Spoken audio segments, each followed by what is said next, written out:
Olá, bem-vindo ao Ricardo Mota Entrevista, aqui pela TV Pajuçara.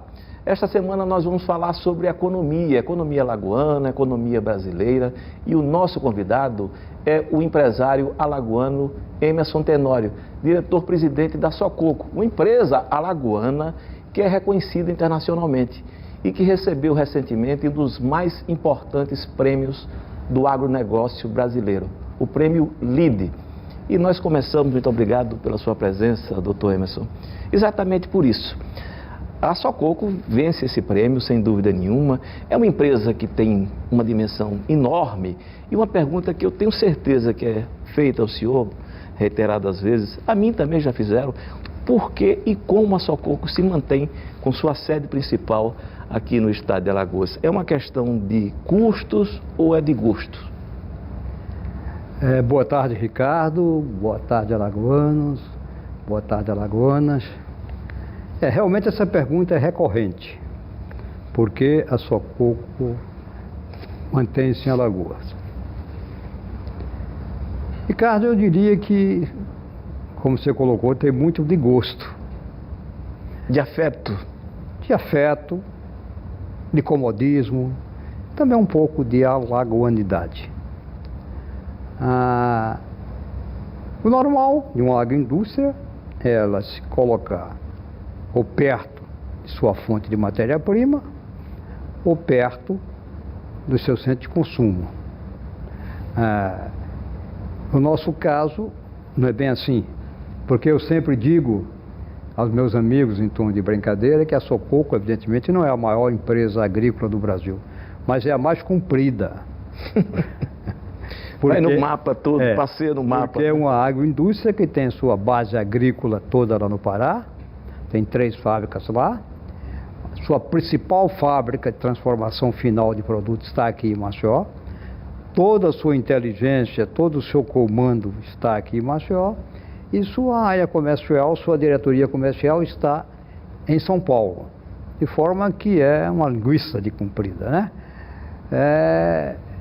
Mas nós fomos ficando aqui em Alagoas, nós amamos o nosso estado, nós somos muito bem acariciados pelos alagoanos e, como eu digo, mantemos toda a inteligência da empresa daqui. Daqui que a empresa é gerenciada a nível de Brasil.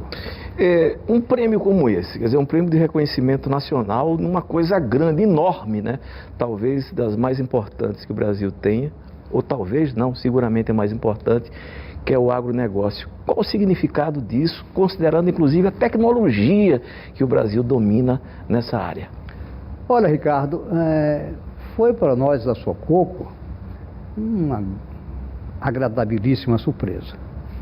Efetivamente, nós não esperávamos sermos agraciados com o prêmio líder do agronegócio. Que reúne as principais lideranças do setor no país, não? E não só apenas do setor. Com certeza. As principais lideranças do país recebi esse prêmio em nome da Sococo, evidentemente, com muito orgulho, em Ribeirão Preto, a capital do agronegócio nacional, estando lá presente a grande maioria das grandes empresas, quase a totalidade das grandes empresas do agronegócio brasileiro, de forma que eu, me perdoe a falta de modéstia, fiquei muito orgulhoso de participar desse prêmio, da minha pequena contribuição, porque este prêmio realmente foi conquistado por toda a Sococo, do mais humilde funcionário, tirador de coco lá de Belém, a diretoria que aqui está presente em Alagoas. De forma que... Mas tem muita tecnologia, né? O senhor fala, enfim, desde do tirador de coco, mas tem uma tecnologia toda por trás, né?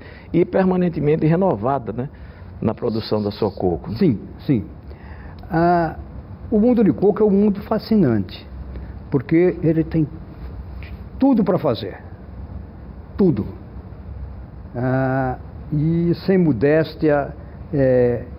o grande impulsor de tecnologia de coco no mundo foi a Sococo de Maceió. E parece ser cabotino dizer isso, mas tem momentos que a gente tem que enfrentar a verdade. Os países que produzem coco do mundo são países diria, de quarto mundo. Boa parte da África, Indonésia, Filipinas, se bem que esses dois estão crescendo muito, Indonésia, Filipinas, Índia.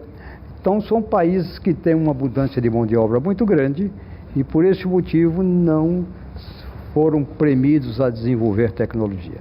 Então máquinas, equipamentos, tecnologia de colheita, estrutura de transporte, tudo foi desenvolvido por nós aqui e no Pará. Esse é um trabalho permanente, quer dizer, essa pesquisa ela continua ou chegou-se a um ponto de esgotamento? Nós temos um programa que a gente chama internamente na empresa de melhoria continuada. Isso não acaba nunca. Quanto mais se faz, mais a gente acha que deve fazer. E nós temos um problema sério conosco, é a falta de comparatibilidade. A gente sequer sabe se é bom, se é mais ou menos ou se não é bom, porque nós não temos com quem nos comparar. Quando nós vamos nos comparar... Tem concorrência? Temos concorrência, mas não temos comparatibilidade. Hoje as empresas de coco do Brasil, fora só coco, praticamente sobrevivem de importar a matéria-prima já pronta. Aqui apenas reprocessa. A parte da agricultura em si, a parte da industrialização primária já não fazem mais. Então, isso nós temos que desenvolver e fazer tudo isso. A questão do agronegócio, né? Esse é o prêmio líder que a Sococo recebeu, é considerado, como eu disse, um dos mais importantes do agronegócio no Brasil. E o agronegócio no Brasil é uma potência mundial. O senhor acha que o futuro do Brasil inevitavelmente depende do desenvolvimento econômico, os avanços sociais do agronegócio? Ricardo, eu acho que nós brasileiros temos todos os motivos de ter orgulho do nosso agronegócio. Nosso agronegócio é fantástico. Nosso agronegócio está classificado como um dos melhores do mundo. Os números são superlativos. Superlativos. Né? Hoje nós já somos os segundos exportadores de alimento do mundo. Hoje nós temos tecnologia comparável à americana. Já produzimos alimento, para 1,2 bilhões de pessoas. Ou seja, para cada brasileiro que alimentamos 5 estrangeiros. Isso é uma coisa fantástica. Tudo isso foi feito em 50 anos. Há 50 anos atrás o Brasil era um importador de alimento. E aplicamos a melhor tecnologia, a melhor sustentabilidade. Estamos crescendo de uma forma imensa. O jovem brasileiro, agricultor brasileiro, entusiasmadíssimo, frequentando as boas escolas, bons institutos, startups explodindo por todos os cantos, dá muito orgulho de conviver com o agronegócio. Deixou de ser uma atividade de risco ou é menos uma atividade de risco do que era? O risco é inerente à agricultura. A agricultura, além de assumir os riscos de mercado, ele assume o risco do clima, do tempo, das intempéries, das pragas. Mas a vida é risco. Viver é perigoso. Viver é muito perigoso. De forma que o que me entusiasma é que a gente acabou aquele estereotipo do agricultor brasileiro com um chapéu de palha, pitando um cigarro, uma camisa quadriculada. Não. Os meninos hoje estão garbosos, com seus laptops para cima e abaixo, com sua fardamenta muito voltada para o rural. O futuro do mercado de trabalho também está no campo? Hoje parou a migração do agrícola, do rural para o urbano. Inverteu-se. Hoje está vindo muita gente das cidades para o trabalho do agronegócio. Isso eu acho que é extremamente positivo. Hoje você conversa com um jovem futuro agricultor e vê que ele está estudando, se formando para ficar no campo. E muitos das cidades estão estudando para vir para o campo. É uma mudança de rumo total. O senhor colocou um tema que, sem dúvida nenhuma, é atualíssimo, né? A sustentabilidade.